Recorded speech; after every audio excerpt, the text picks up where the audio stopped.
Well, howdy there, Internet people. It's Bo again. So, today we are going to talk a little bit more about balloons and inaccuracies and answer 3 questions. I have to be honest, I'm so over the balloon conversation. From the very beginning, this isn't a big deal. Surveillance overflights happen all the time. But these 3 questions, I think they'll be entertaining to answer. So, the first 2 are from one person.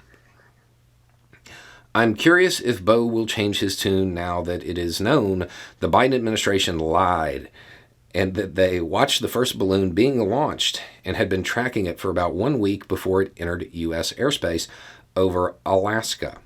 Anything to say, Bo? Okay.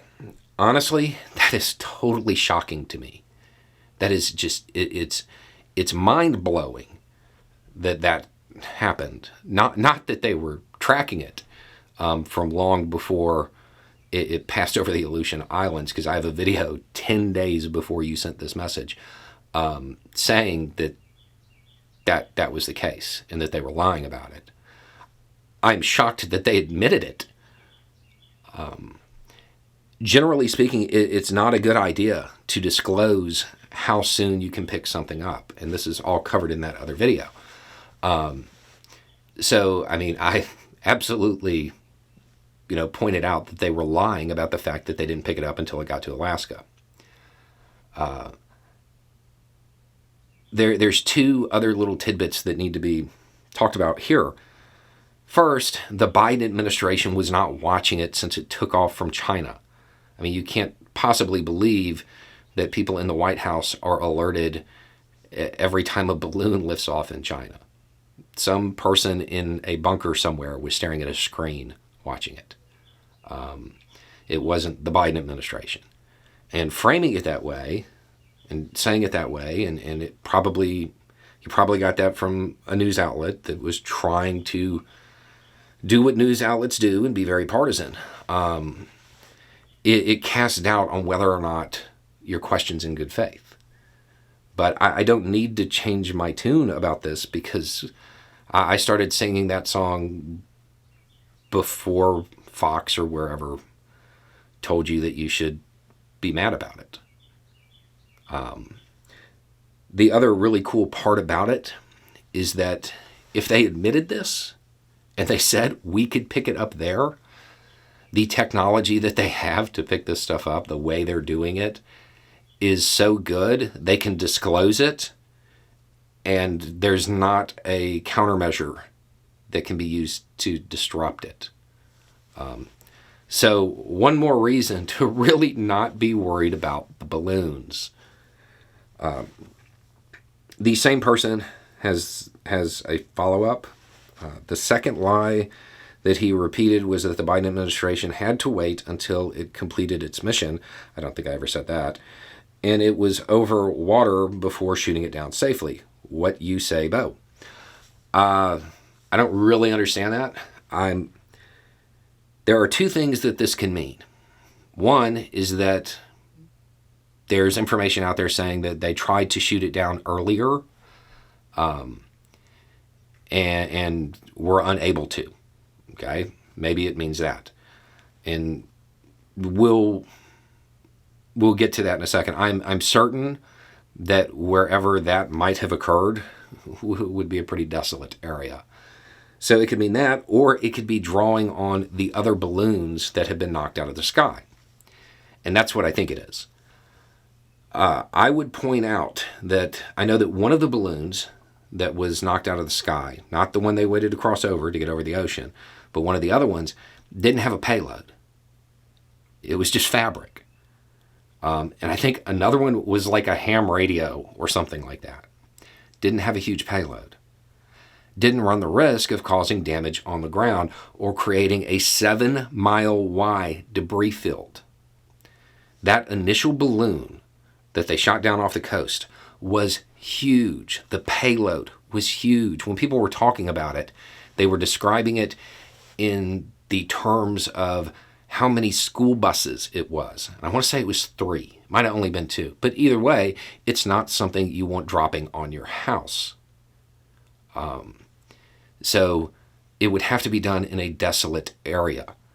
Doing it over the water, or maybe if it passed over a really isolated area in the desert, would be the only real places to do it. Safely, anyway. Okay, so again, that's context. The balloons aren't the same size. And then a third question from a different person. Should we really be spending $400,000 per shot on these balloons? I know it seems absurd. But the answer is yes. The balloon is moving very, very slowly. The plane is moving very, very quickly. The range of the guns isn't as long as you might think. So the distance that closes, how quickly that distance closes is, it's fast. It happens very, very quickly. Those guns were designed to fight other planes traveling at roughly the same speed. So when you're moving at the speeds these planes are moving, these balloons are pretty much stationary. And it's a risk to the pilot and the incredibly expensive aircraft. So they use the missiles. Which, that seems super expensive. And there's probably a better way to do it. But I would imagine they could probably get away with using, I don't even know if they have those. I would say training missiles, but I don't even know if those exist in that fashion. But yeah, a lot of times criticism comes in from pundits and commentators who really lack the context to make the criticism that they're making. Like the idea that it was the Biden administration watching it. That wasn't happening. Somebody in the White House does not get notified every time something enters the air anywhere in the world. Somebody in the Department of Defense, somebody was watching it. And that's not a surprise. The only surprising part about that is that they admitted it. That's a little uncomfortable for me, to be honest. I'm very accustomed to, the federal government lying about stuff like that. But it's not surprising that they picked it up beforehand. Most commentators who are aware of how this stuff works, everybody was saying that long before it was admitted, long before anybody in the media tried to turn it into an outrage of the day. It's generally a bad idea to disclose means and methods. In fact, that's the point of the other video. I'll put it down below. The balloon situation is not something worthy of being scared about or outraged about. I think the Biden administration might have overcorrected a little bit, but I don't see what they've done as being horribly wrong. People were scared, and this was a way to make people feel safe.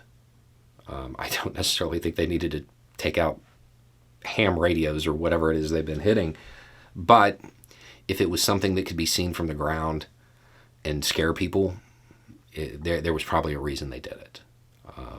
Because a lot of commentators who like to generate an outrage of the day turned the initial surveillance balloon into something scary when they didn't need to. So, anyway, it's just a thought. Y'all have a good day.